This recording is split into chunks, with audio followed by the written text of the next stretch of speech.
Hi there, and thanks so much for joining me for another video. I'm Erin Eno, and today we are painting the second in our summer postcard series.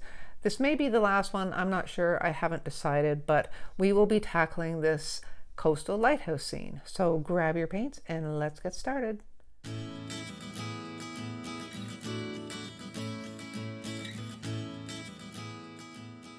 Today I'll be using my Baohong Academy cold press watercolor paper. It's 140 pound, 100% cotton. I have my Royal Talons Van Gogh paints in my palette, a jar of water and a paper towel.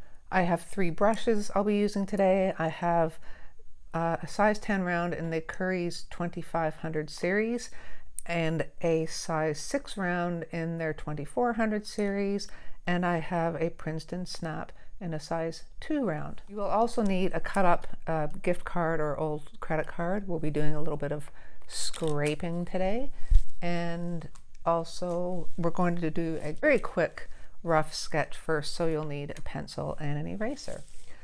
If I lose the white in the lighthouse along the way somehow, I may bring in my Dr. P.H. Martin's bleed proof white. Hopefully we won't need it.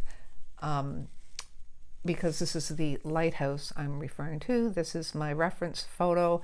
I do not want the lighthouse to be that dominant, so I'm going to actually draw it a lot smaller than it is. Okay, so let's just do a very rough sketch. First I'll indicate the horizon line and the water. And I'm just going to carry that right across. It's a little less than halfway up on my sheet. Okay. And then we're going to now draw in the sand line, the land line, and that's just going to be very rough. We're not fussing too much here. Do a little bit of a hill up here. Wanted to come up a little bit higher than that. I want it to come up right up to the water line up there. And then we're just going to tuck the lighthouse in here. But like I say, it's going to be a lot smaller than in the photo. Okay, and I'm just keeping it very simple.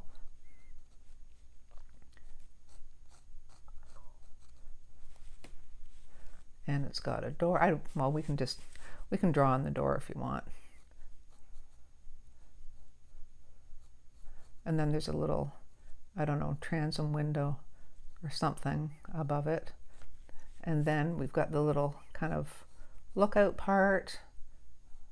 I may have to draw that in with marker when we're done.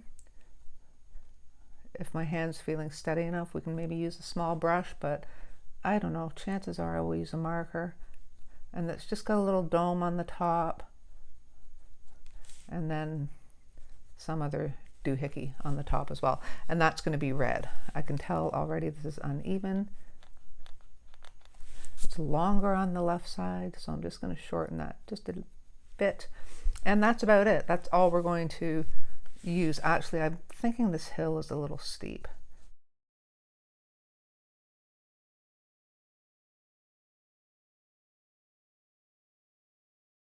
Okay, so I'm just going to lighten these lines and then we'll get painting. Okay, so like I said, I'm just using that photo as a reference. We're not following it exactly. So I'm not even going to really follow it too much with the sky. I'm just going to kind of do my own thing. But I want to wet the whole sky first and around the lighthouse. Hopefully this will help me keep that line around the lighthouse sharp enough that I won't have to bring in that Dr. P.H. Martin. And just carry this right along the water line. If that water line's not even, it's okay, because what's going up against it is going to be dark, so I'm not too concerned about that. And I'm just going to start off with a light wash, I think with a little bit of geez, what is it now? Prussian blue. I don't know why that escaped me for a while there. Prussian blue and a little bit of Payne's gray I'll get handy. I'll just mix them up there. That was a lot. I didn't need all that. Get some of that off my brush.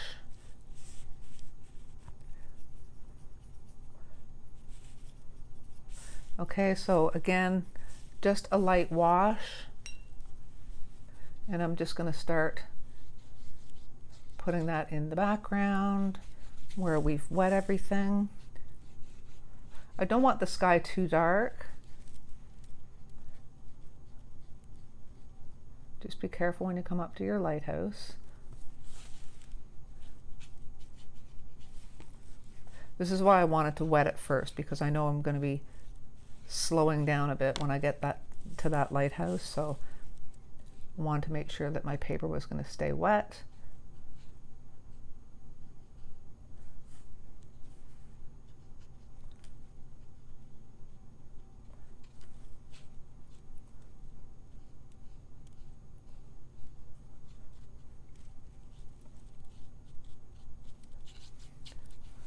Okay, so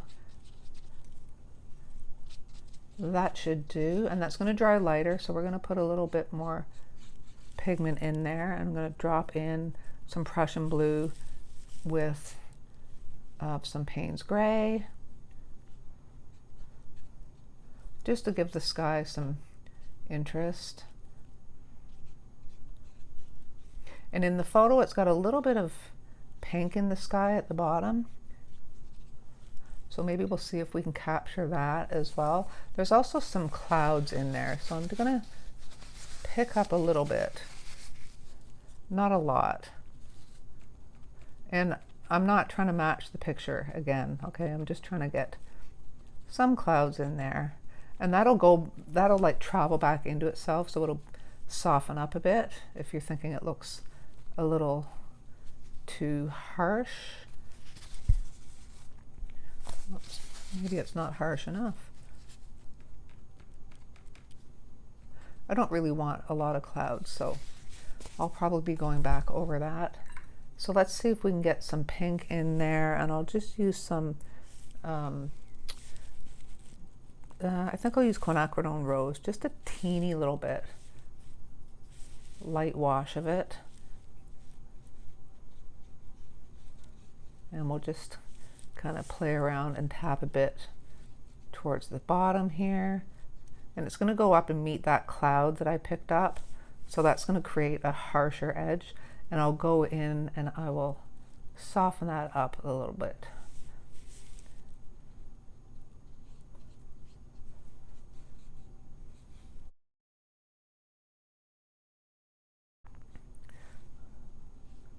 My water line's not really straight there either, but I can fix that when we do the water. Okay, so I'm just going to soften this edge a bit. I don't, like I say, I don't want the clouds really dominant, so I'm just going to go and tap in a little more blue.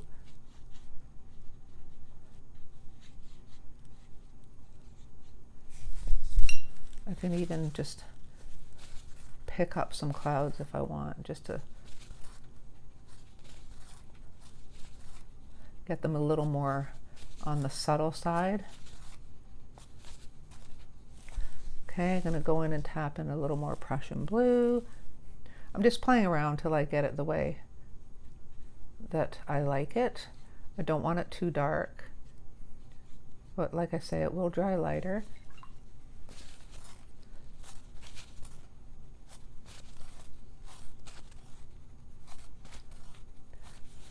And every time I do that with my brush and I'm picking up the paint, I'm tapping it, I'm cleaning it off on my paper towel. So I'm not going back in with pigment.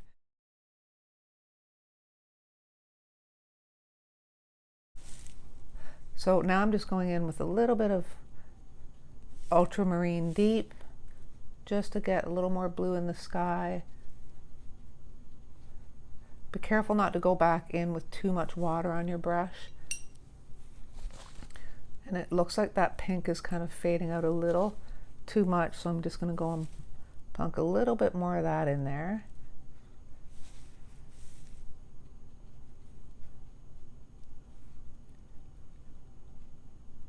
Okay, and that's all I think I'm going to do to the sky as I go back in and play around with my brush. But I want this to kind of bleed out because I don't want those clouds really harsh. But I do want to get this waterline dry, so I'm going to just go at that with my heat tool a little bit. Okay, that should be dry enough to go up to the waterline now, and I didn't dry up here, so I want to go and tap those clouds just a little bit. They're just getting a little bit of a hard edge on them, and I don't want them too harsh. But at the end of the day, if I overwork it, that's probably worse than a harsh edge, so I'll just leave it at that. So now I'm going to go in with that same blue mixture, which is the Prussian blue with some indigo in it, and I'm going to switch to my smaller brush because I want to put a wave in there, a crest of a wave. So I want to go in with a brush that's not too big and doesn't have a lot of water on it, and I just want to kind of dry brush so I can get kind of a white cap on a wave there. Okay, so I'm picking up one there, and I think that's what I'll go with, and I'm just going to leave that. Maybe I'll leave two. Why not? Okay, so now I'm going to go in with that same blue, and I'm going to clean up this water line because it was quite crooked.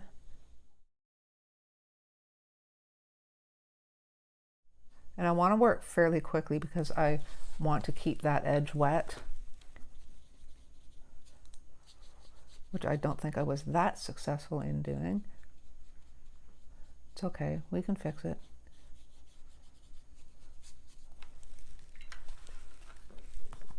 So now I'm just going to keep adding in that blue.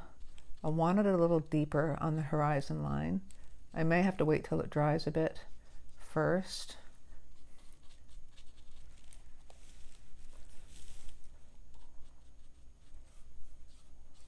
And I want different colors or different tonal values of that blue in the water. I don't want it all one dark value of blue. So I'm just going in. Now I've just got water on my brush, and I'm just following that land line I created. And that's going to have a dark edge to it too, so I'm not too concerned about fussing around with that either. We'll hit it with some more blue.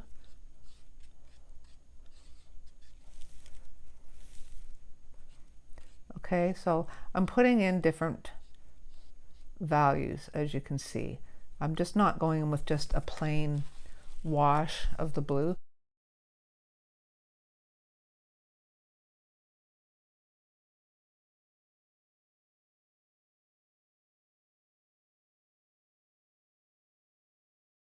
Maybe put in some Prussian blue up here.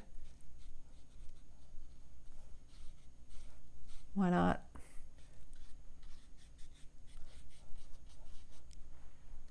I think I only want the one wave. I'm going to tone this one down just a little bit. Take a little more of the Payne's Gray in there.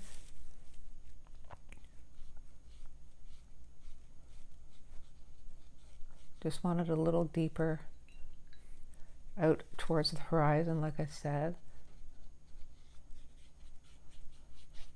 And then what I want to do is add a little bit of a deeper tone just below that crest, the crest of the wave. Okay, you can maybe afford to be a little deeper. I'm so scared of making it too dark. I don't want it really, really dark. At least it's straight. Okay, so I'll go in and get a darker value of that with a little bit more of the Payne's Gray, and I'm just going to see if I can add just a little bit of a shadow beneath this crest. It might be too wet to do that right now. I may have to wait a bit. So I'm just going to dry this with my heat tool. I wouldn't normally do it when it's this wet because you can get some kind of weird blooms happening. So I'm just going to keep it on low and keep it fairly far away from the paper. Okay, so I did miss a little bit of an area over here of the water because you can see a little bit of it here.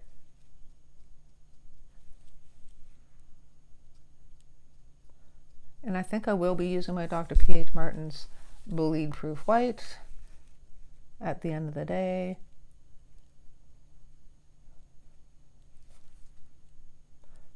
Because I have lost that edge on my lighthouse. I was just a little impatient and not being all that careful. Whoops. Okay, so now I'm going to take that deeper value and just tap a little bit under that crest just to give it some shadow.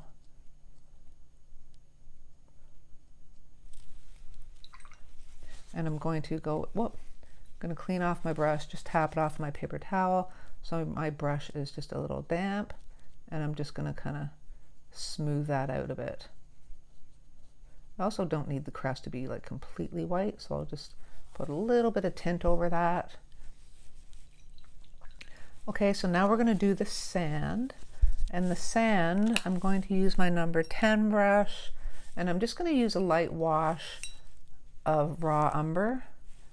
I find that makes a really nice neutral sand color.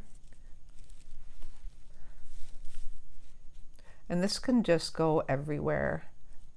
But what I'm going to do is kind of wash it out. Okay, and oh, I forgot to draw the land line here, the sand where the grass starts.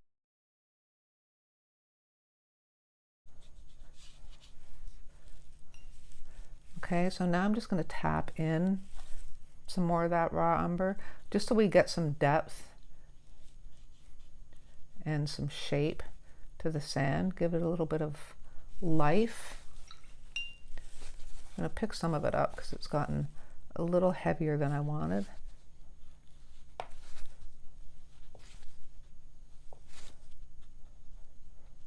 And I'm not concerned about the sand, the land, or the line where the water meets it, because we will be putting something there. We're going to be putting the kind of black seaweed and stuff that kind of washes up on the shore, and that whole edge is going to be dark, so we're going to recreate that shape. Okay, I'm being careful here and not carrying this over. I'm actually going to carry this over because I do want this kind of natural color all underneath the grass as well. And I apologize because I didn't draw that grass line at the beginning, but it's just going to kind of start where that hill stops. Okay, so we can have that kind of warm color under there. And while that's still wet, we're going to start putting in our grass. So I'm going to do that with my number 6 brush. And I've got a bunch of greens over here.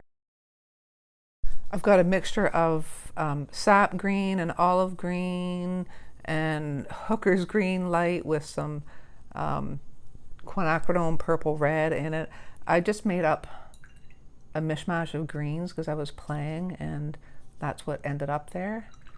So I'm just gonna get some yellow ochre over here, because what we're gonna do is we're just gonna tap in all these greens for the grass, and we're gonna have all kinds of different shades. We're actually not gonna mix a color. We're gonna kind of blend it on the sheet. We're gonna mix our colors on our sheet. Okay, so I'm just gonna start tapping in some green, a little more olive green.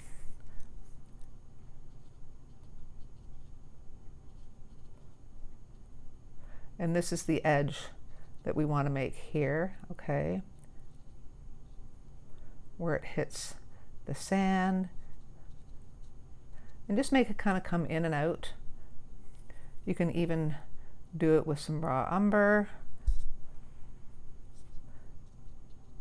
Okay, so I've got that green on there, but I'm tapping in different variations of green. I can't speak.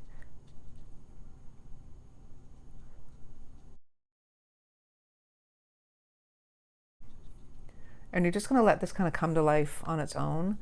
Okay, so you're just tapping in greens.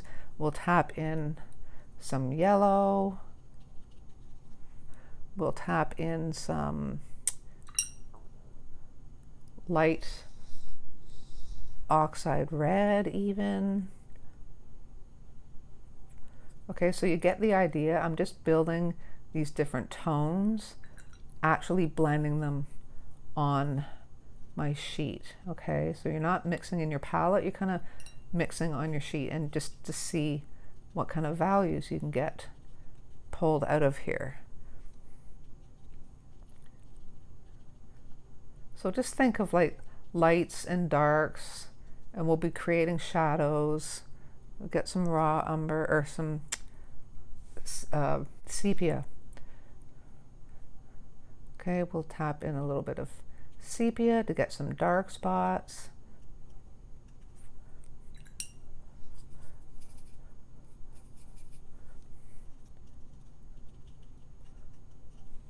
This isn't great for me. I've got a little bit of a glare here. But you can see how it just creates more interest when you've got some yellows in there and it's not just like a wash of green. It's a little time consuming, but it's kind of fun. And just tappity tap, tap, tap. Sap green and some olive.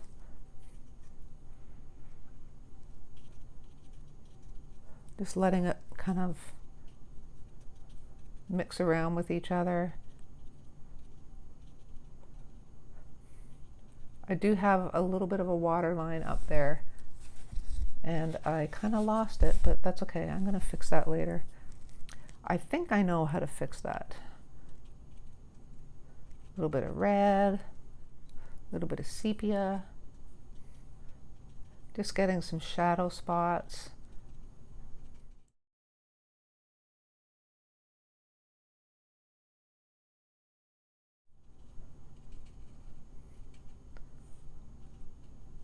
Now while that edge is still wet, I want to get some grass, blades of grass kind of going up off of that. So while it's wet, I'm going to take my cut up gift card and I'm just going to take the cut corner, like the sharpest part, and I'm just going to flick. See how you get those little flicks of grass? You don't want them, you know, really prominent. I'm just doing quick little ones. And then I'm also going to kind of put some scrapes in the grass here. Okay, just to get a little texture. Now I'm going to take my size 2 brush and I'm going to start putting in some shading along this left-hand edge. So I'm just going to go in with sepia and just start tapping here. Because it's still wet, it's going to bleed a little bit, but I'm just creating some shape and shadow on this edge or something on my brush.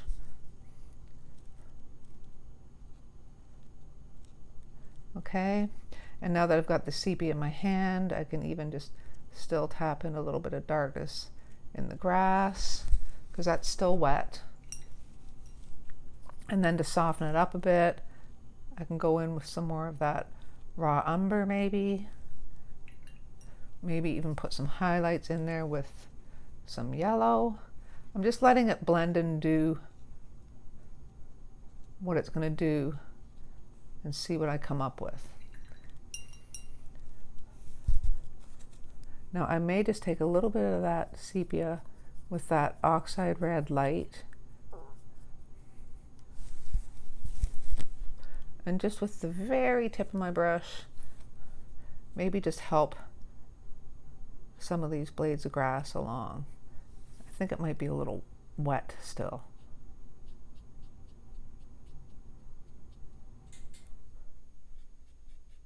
There's trial and error here. I'm just playing. I can cover it up if I want, and I think I will because I don't think I'm real big on it.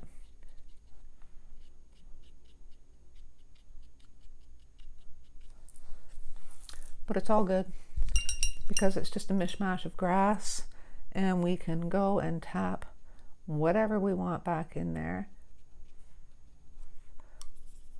Some more yellow.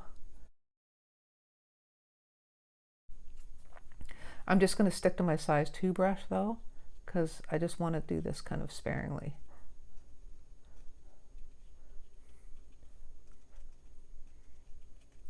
Make it a little deeper here maybe. Tap in some yellow ochre again.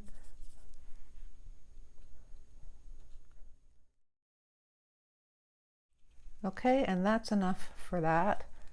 Oh dear, I got green in my sky. Why didn't you tell me? Let's see if I can get this up without ruining the sky.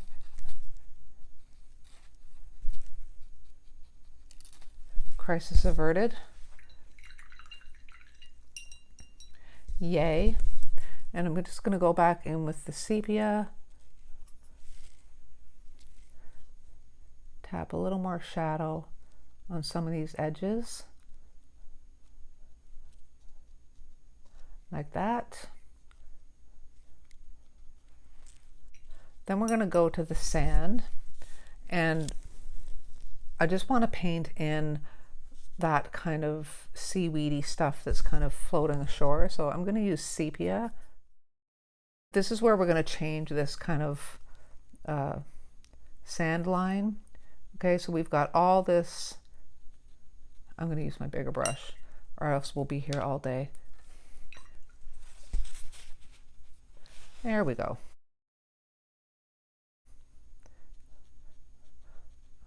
So we're changing the shape of the sand line. It's got all this kind of debris that's floated ashore.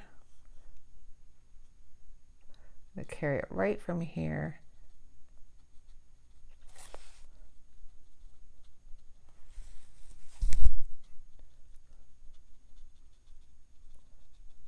and you can do this really rough. Then I'm just going to take a little bit of that pigment off my brush. Just soften a little bit towards that side. But I'm going in pretty much full strength down here. Okay? And you're just doing it rough. You're going to leave holes. Then we're going to switch to the number 2 brush again.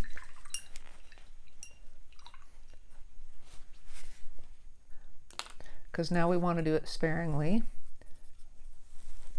Okay, and I'm just going to do these lines.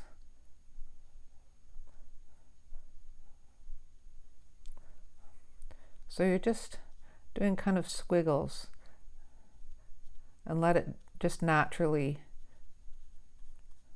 take some sort of shape. Now make sure your brush has a really decent point on it, and we're just going to put a few squiggles in the sand as if other pieces of debris have kind of come up. Even some dots.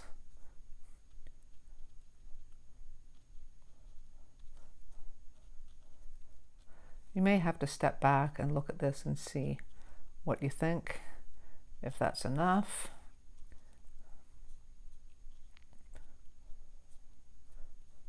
Some up here even. And I think it's just a little too literal. Let me just paint in some of them. Like so. I do want to bring the blue up here a bit.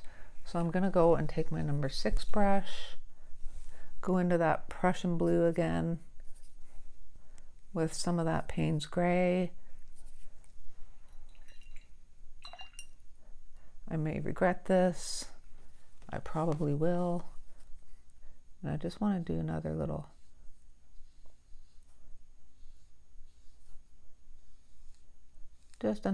hit along the top, because I do also want to do another hit here.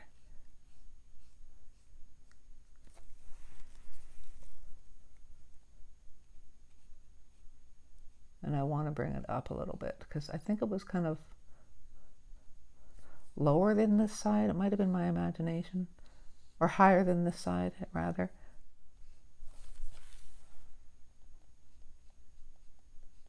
That's better. So I'm just going to rinse and dry off my brush and just blend this out a bit.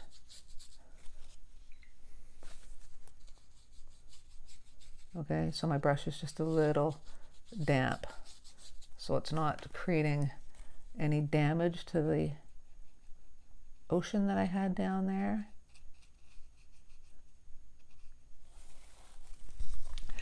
There we go. Now I think the sand is looking a little flat, so I'm just going to go into that raw umber again, just with a little bit of a wash, and just tap in a little more tone. I'm not going to leave it like that. I'm just going to smooth this out it was just looking a little flat. That might be a little much.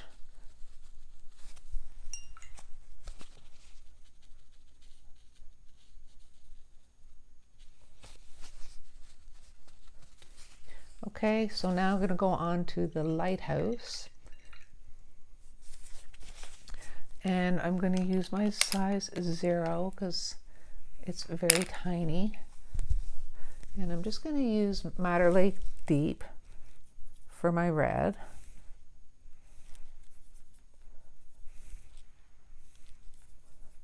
Just watered down a little bit. And I'm just going to, hopefully, I'm going to turn my paper actually, maybe upside down. And I'm just going to paint the dome first, right across.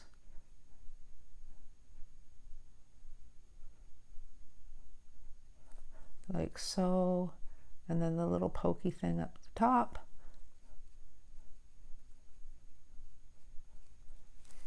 Okay, then we're going to go down and paint the door. Whoop, that's not very straight. That's not straight at all.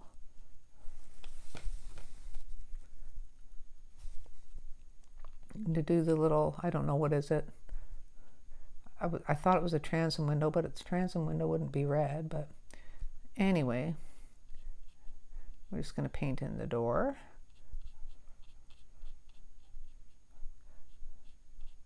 Like so. Then I'm going to take a little bit of neutral tint. Okay, and just add it to that red. A little bit, that was a lot. And I'm just going to just tap some there to get some little bit of shading. Now I have lost the edge of the lighthouse there, so unfortunately I am going to have to use my bleed proof white. So I'm just going to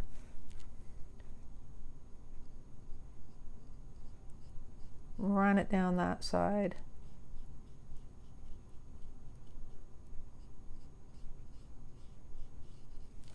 And then what I think I will do is just mix a little bit with this neutral tint that I have and just create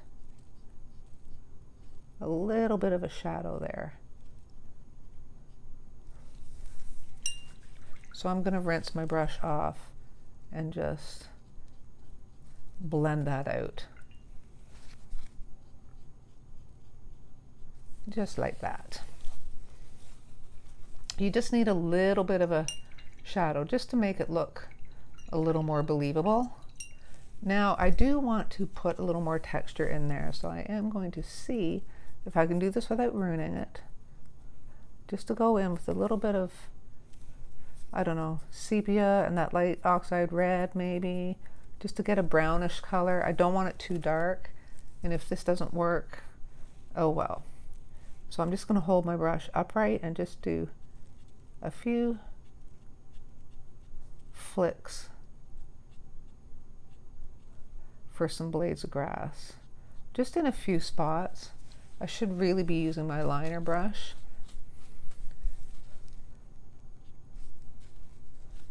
I just want to give it a little bit of texture, even water it down just a tad. I see one little spot that's kind of irritating me on the water, right where it hits the lighthouse, right there. That's the OCD in me. Okay, so the last little touch will be that top kind of lookout thing, and I think I will do it with marker. Maybe I can see if my zero will work.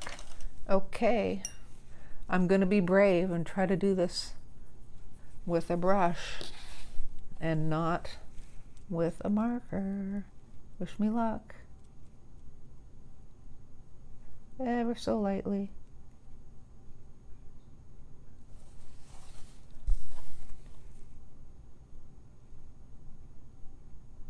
I think it's still going to be too heavy, but there's no going back now. See what I did? It's way too far to the left. Let's see if we can pick this up while it's still wet.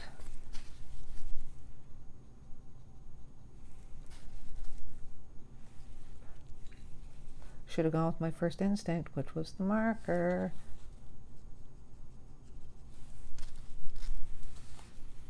Oh well, it's too late now, right? So let's just finish her off.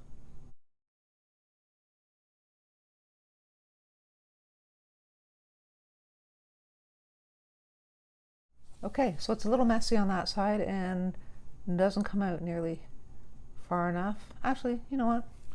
It looks good enough, doesn't it? I never claimed to be perfect. So now let's take off the tape and have a look. And there you go, there is your finished lighthouse postcard. I hope you guys enjoyed this tutorial and that you found it helpful, and I hope you'll give this a try. And if you do and you're on Instagram, as always, please be sure to share and tag me. That's it for today, guys. Thanks so much for joining me, and I will see you next time.